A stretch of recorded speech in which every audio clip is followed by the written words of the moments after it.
There are some things you don't realize are vanishing until they are already gone. Small rituals, everyday habits, moments so ordinary they felt like they'd last forever, but they didn't. If you grew up in 1970s Australia, you lived through a time that simply doesn't exist anymore. Not just the big stuff, but the little things.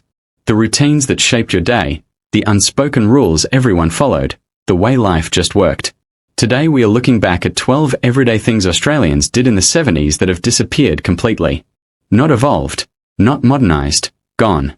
This is the big one.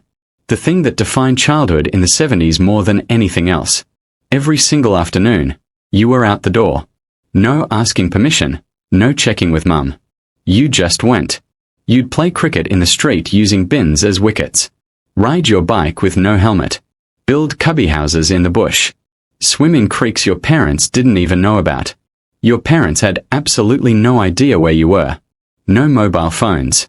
No tracking. You were just out. Somewhere. And that was completely normal. The rule was simple. When the streetlights came on, you came home. You'd see those lights flicker to life and boom, grab your bike, yell CYA, and race home through the dusk. Nobody panicked. Nobody called the police. This was just childhood. Today, kids are inside on screens. The streets are empty. That wild, unsupervised freedom? Gone forever. Sunday night at 6 p.m. Every Australian household did the same thing. The telly went on, and you watched Countdown. This wasn't optional. This was religion. Molly Meldrum would come on screen, had a skew, introducing the latest bands. Skyhooks, AC/DC, Sherbet, John Paul Young. The whole family would gather around. And here's what made it special. Everyone was watching it. The whole bloody country, tuned in at the same time. Monday morning at school, everyone was talking about it. Did you see ABBA? That new In Excess song is a ripper. You had common ground. Shared culture. Connection. Now we all watch different things on different devices. We've lost that feeling of a whole nation experiencing something together. After school, if you had 20 cents jingling in your pocket, you were rich. And you knew exactly where you were going. The milk bar. Not a 7-Eleven. A proper milk bar, run by a local family who knew your name. Behind the counter, rows of big glass jars filled with loose lollies. Musk sticks, fantails, redskins, clinkers. You'd point.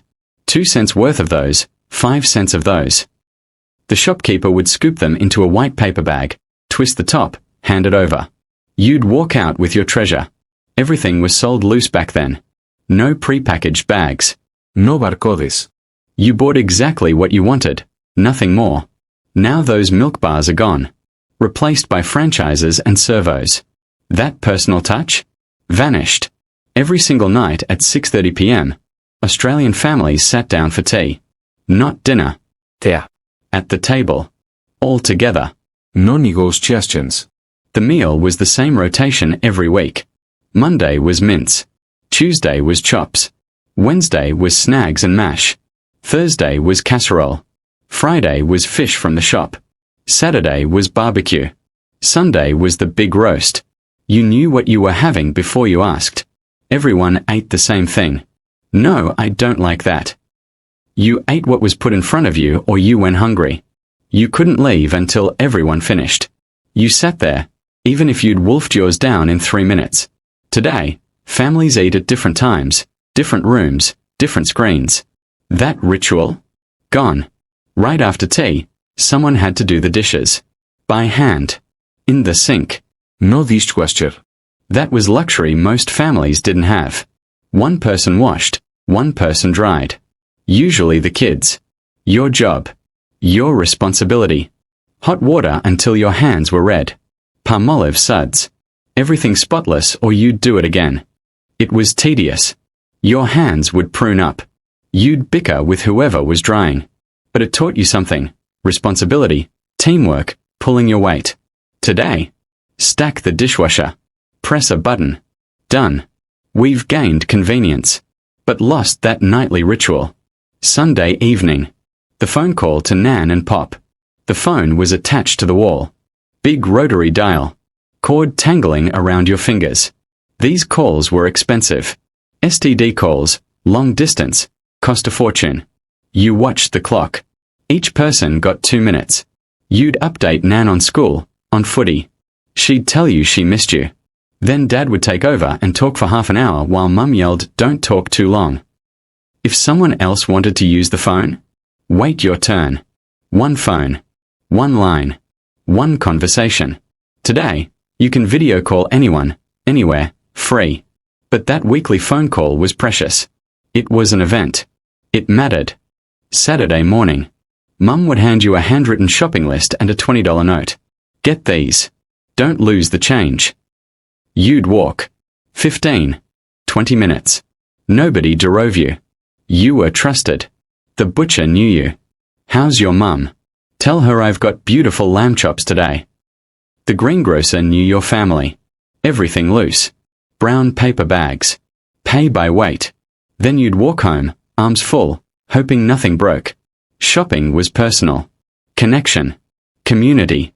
Now, drive to a massive supermarket. Self-checkout. Never speak to anyone. That neighbourhood shopping experience? Extinct. After school. Kitchen table. Homework spread out. And the radio on. Not Spotify. Radio. 2SM3 or John Laws. Alan Jones. Music between the talk. Australian music. International hits. Mum cooking tea, listening. Dad in the shed, listening. Everyone tuned to the same station. If something big happened, cricket scores, election results, you'd hear it first. Oi. Australia just won. The radio connected us. Our window to the world. Now, everyone's got earbuds in their own bubble. Saturday morning. Dad takes you to the barber. Same bloke who'd been cutting hair in that shop for 20 years. Knew your dad, probably cut his hair when he was a kid. You walk in. Bell dings. Smell hits you, bay rum, talcum powder, that barbershop smell. Old blokes reading the paper. Racing forms. Quiet chat about footy. Your turn. Leather chair. Striped cape. Scissors. Clippers. Short back and sides. Done. 15 minutes. $2. Out the door. Those barbers were institutions. Knew everyone. Heard all the gossip. Now, mostly gone. Replaced by franchises. You wanted music? You went to the record store. A proper independent shop. You'd save up for weeks. Finally ride down there, push open the door, step into heaven. Rows of vinyl. LPs on the walls. 45s in boxes. Posters everywhere. You'd flip through racks. Make your decision. Hand over your cash. That record was precious. You'd ride home carefully, protecting it like gold. Listen to the whole thing. Side A, flip it. Side B, read every word. That record became part of you. Now, stream millions of songs instantly. Free. Endless. But we've lost the ritual. The anticipation. The physical connection. Your best mate moved interstate? That was it. They were gone. Only way to stay in touch? Write letters. Long letters on lined paper. You'd tell them everything. School. Friends. Music. How much you miss them. Fold it up. Envelope. Stamp. Post box. Drop it in. Then wait. A week. 2 weeks. Checking the letterbox every day. Finally, their reply arrives. You'd rip it open, desperate for news. You'd keep those letters in a showbox. Reread them constantly. Writing letters forced you to slow down. To think. To express yourself carefully. Now, fire off texts. Hey. Cool. Empty. Instant. Forgettable. This is the one that would horrify parents today. Every day after school, you'd walk home and let yourself into an empty house. Your parents were at work. You were alone. Key under the mat. Or on a string around your neck. You'd let yourself in. Make a Milo. Turn on the telly. Do your homework. If your little brother or sister was there, you'd look after them. Make them a snack. Keep them safe. Nobody called it Latchkey kids. It was just normal. You learned independence. Resilience. How to handle yourself. Try that now. Authorities at your door. We've traded independence for safety, freedom for protection. That feeling of being trusted, being capable, gone forever. 12 everyday things that shaped our lives, and now they're gone. Life wasn't perfect in the 70s, but it was simpler, slower, more connected. We've gained technology, convenience, safety, but we've lost the rituals, the patience, the human connection, the freedom. Which one do you miss the most? Which would you bring back?